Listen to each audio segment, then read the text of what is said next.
Assalamualaikum anak-anak solih dan solihah. Waalaikumsalam. Mudah-mudahan belum ngantuk ya. Masih semangat kan ngedengerin cerita mama? Masih. Oke, duduknya yang rapi, duduknya yang manis. Perhatikan ke depan. Mama mau cerita nih.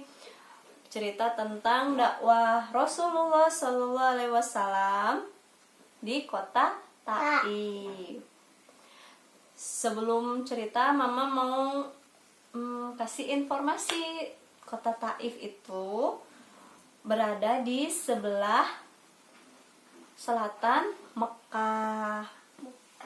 Kota Taif itu saat ini terkenal dengan penghasil madu dan anggur terbaik ya. Nah, jadi di sini siapa yang suka madu? Siapa yang suka anggur? Saya. Nanti kita jalan-jalan ke kota Taif, oke? Oke. Insya Allah. Iya, nanti. Ya. Ditanya. Bermula dari Nabi Muhammad SAW hijrah ke kota Taif. Siapa yang tahu Nabi Muhammad? Saya putusan Allah. Utusan Allah. Pinter Ali, Tete Iva juga. Nah, jadi Nabi Muhammad itu adalah utusan Allah. Nabinya terakhir dan nabinya umat Islam. Nah, beliau hijrah ke kota Taif bersama sahabatnya Said. Nah, di kota Taif itu beliau bertemu dengan pemuka kota Taif, menyampaikan maksud dan tujuan kedatangan beliau. Salah satunya adalah dakwah dan mensyiarkan ajaran Islam. Namun tidak disambut dengan baik oleh pemuka kota tersebut. Nabi Muhammad SAW ditolak. Tapi Nabi Muhammad tidak menyerah nih. Tetap Nabi Muhammad optimis bahwa dia tetap akan berdakwah dan mensiarkan ajaran Islam. Optimis itu adalah percaya diri, bersemangat, pantang menyerah. Jadi selama itu berbuat baik dan atas perintah Allah, Nabi Muhammad tidak menyerah. Terus berdakwah dan menciarkan Islam di kota Taif. Tapi gak ada yang mau mendengarkan dakwah beliau. Mereka malah membenci beliau, menghina beliau.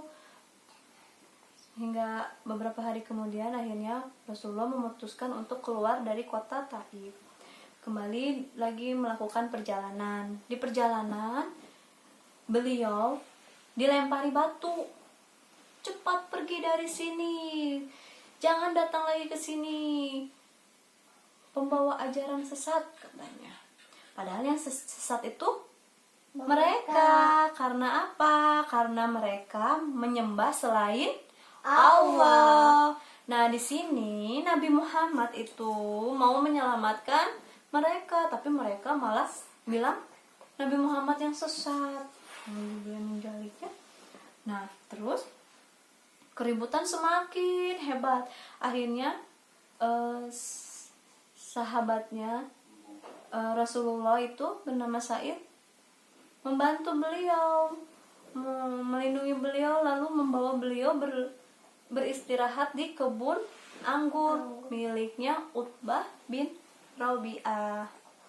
Di kebun anggur, Said membantu mengobati luka-luka Rasulullah yang tadi dilempari batu. Ali, kalau dilempari batu sakit nggak?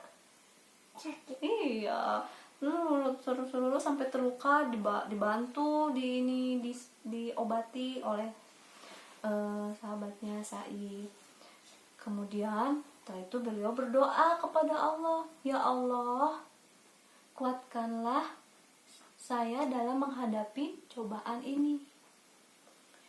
Terus beberapa lama kemudian datanglah seorang anak muda bernama Adam. beliau menawarkan anggur kepada Rasulullah. Silahkan, katanya. Terus Rasulullah menjawab, terima kasih, jazakallah khair, katanya gitu kan. Terus bertanya Rasulullah kepada anak muda itu, siapakah namamu? Nama saya Adas. Saya dari Ninewa.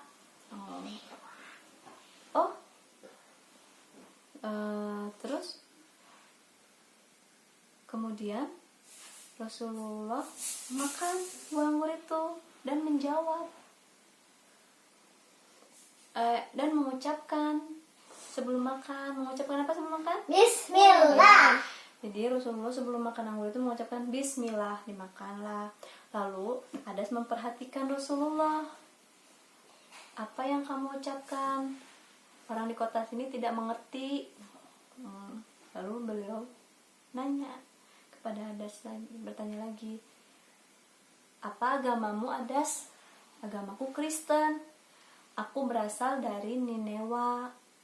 Adas mengulangi lagi.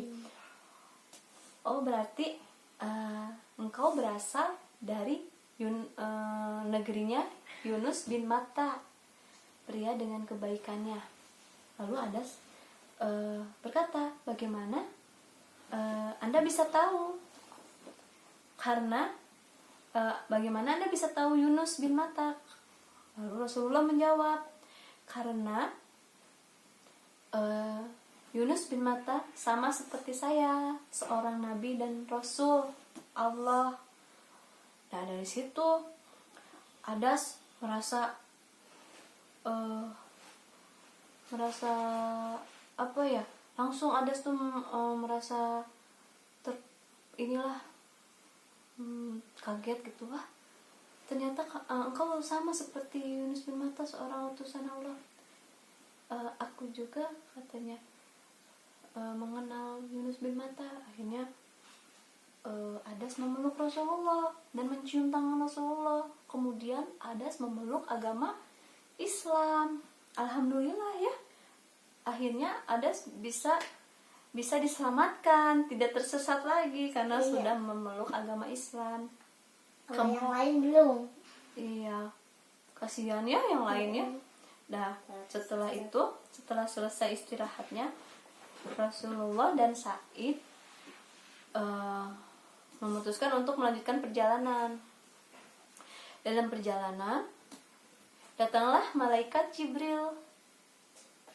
Ada yang tahu malaikat Jibril tugasnya apa? Menyampaikan wahyu. Menyampaikan wahyu Allah.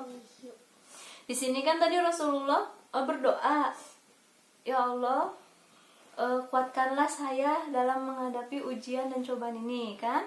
Nah, didengar sama Allah, lalu memerintahkan malaikat Jibril untuk berbicara pada Rasulullah.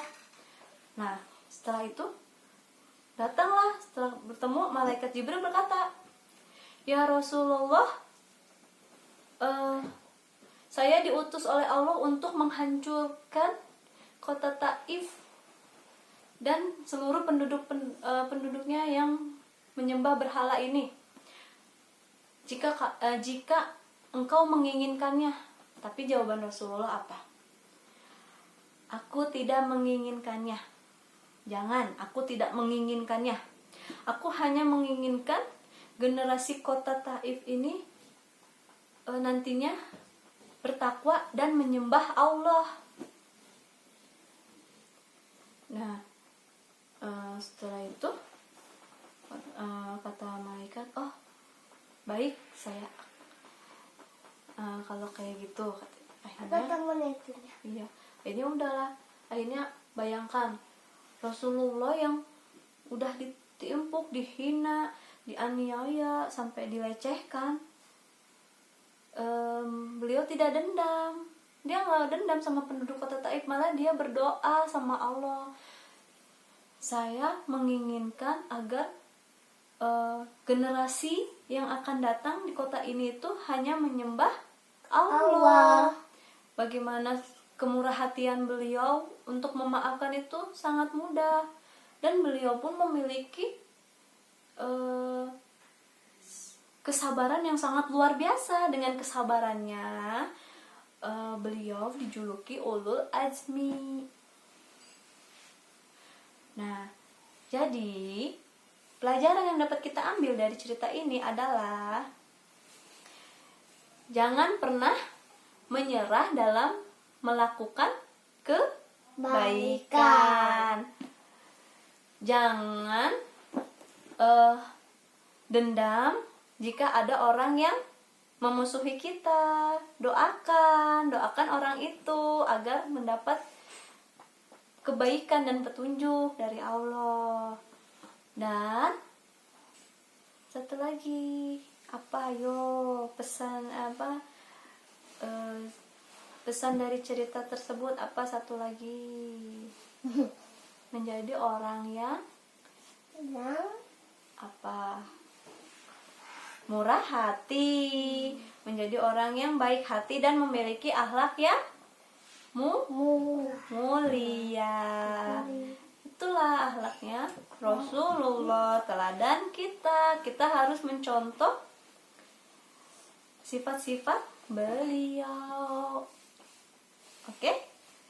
Ya, alhamdulillah udah selesai cerita Mama sampai sini. Nanti kita lanjut dengan cerita-cerita yang lainnya. Oke? Oke. Nah, sekarang cukup sekian. Assalamualaikum warahmatullahi wabarakatuh.